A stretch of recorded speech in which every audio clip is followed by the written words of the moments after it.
सुल्तानपुर नामक गांव में सुमन अपने माता पिता के साथ रहती थी। सुमन को बचपन से बाहर का खाना खाना बहुत ही पसंद था, इसलिए उसे गैस बहुत बनती थी।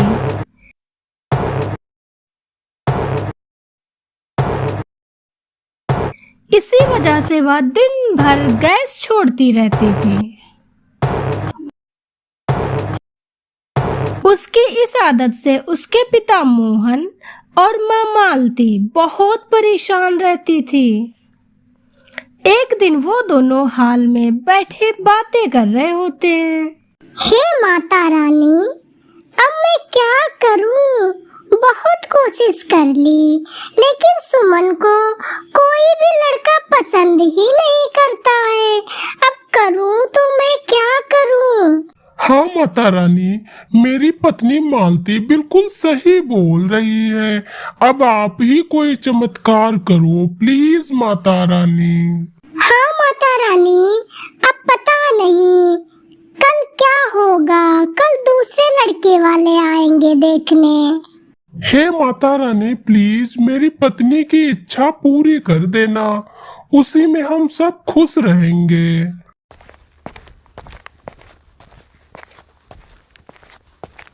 तभी वहां पर सुमन आ जाती है और जोर जोर से पादने लगती है।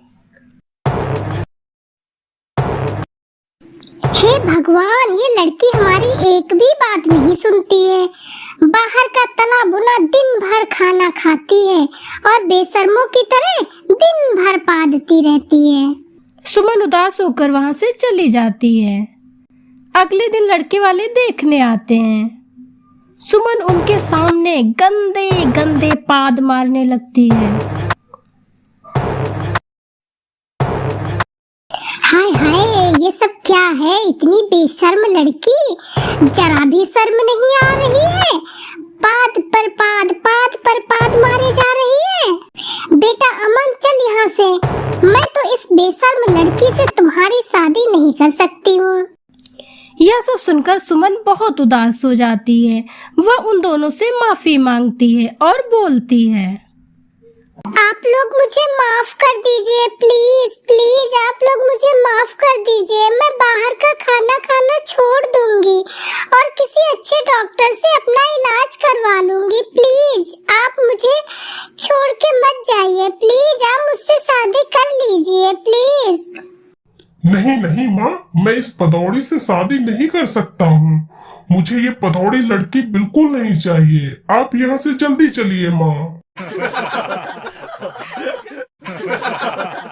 वे दोनों माँ बेटे जोर जोर से हंसते हैं और वहां से चले जाते हैं। हे माता रानी, अब मैं क्या करूं इस लड़की का? ऐसी बेशर्म लड़की मेरे ही पल्ले पड़नी थी। सुमन अपनी माँ की ऐसी बातें सुनकर बहुत उदास हो जाती है। वह अपने रूम में जाकर आत्महत्या कर लेती है और उसकी मौत हो जाती है। लेकिन मरने के बाद सुमन एक पाद मारने वाली चुड़ैल बन जाती है। वह गांव के पास ही एक जंगल में रहने लगती है।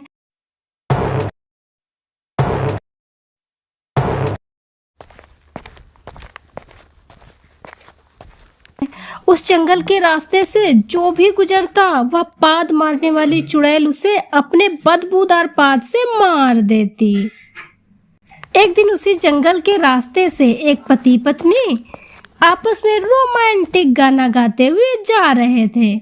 ओ मेरी ओ मेरी ओह मेरी सर मिली, आओ ना तरसाओ ना। ओ मेरी ओ मेरी ओ मेरी सर मिली, आओ ना तरसाओ ना। ओ मेरी सर मिली। तभी वहां वही पाद मारने वाली चुड़ैल आ जाती है। वह इतना पादती है। ओ मेरी ओह मेरी सर मिली, आओ ना तरसाओ ना। अरे भाग्यवान, आपको कितनी बार कहा है इतना मत खाया करो। लेकिन मैं तो आज सुबह से कुछ भी नहीं खाई हूँ। तो पा दूंगी कहाँ से? भगवान, ये बदबू तो बढ़ती ही जा रही है, मेरा तो दम ही घुट रहा है। ऐसे ही उस गंदी बदबू से वे दोनों मर जाते हैं। तभी वहाँ चुड़ैल आती है। मुझसे शादी करने के लिए मना कर रही थी ना तू बुढ़िया, इसी पाद की वजह से, और आज तू मेरे इसी पाद से मर गई। अगर उस दिन तू अपने बेटे की शादी मुझसे कर लेती तो तू जिंदा होती। यह बात पूरे गांव में आग की तरह फैल जाती है। अब सभी गांव वाले उस जंगल के रास्ते से जाना बंद कर देते हैं।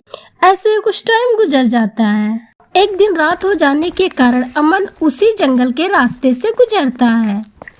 तभी उसके सामने पाद मारने वाली चुड़ैल आ जाती है। तो आज आखिर तू आ ही गया, तेरा ही तो मुझे इंतजार था। आज मेरा इंतजार खत्म हुआ। तुम कौन हो? मुझे भूल गया तू? मेरा इतना अपमान किया जिसकी वजह से मुझे आत्महत्या तक करनी पड़ी, और तू मुझे ही इतनी जल्दी भूल गया। सुमन, तुम प्लीज मुझे छोड़ दो, प्लीज सुमन, मुझे माफ कर दो सुमन। उस बुढ़िया को मारकर तो मैंने अपना बदला ले लिया, अब तुझे भी मार दूं, बस मुझे शांति मिल जाएगी।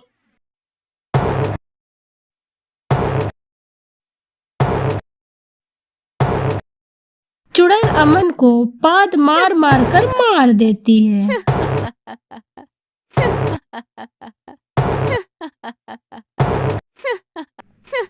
और उसे मुक्ति मिल जाती है।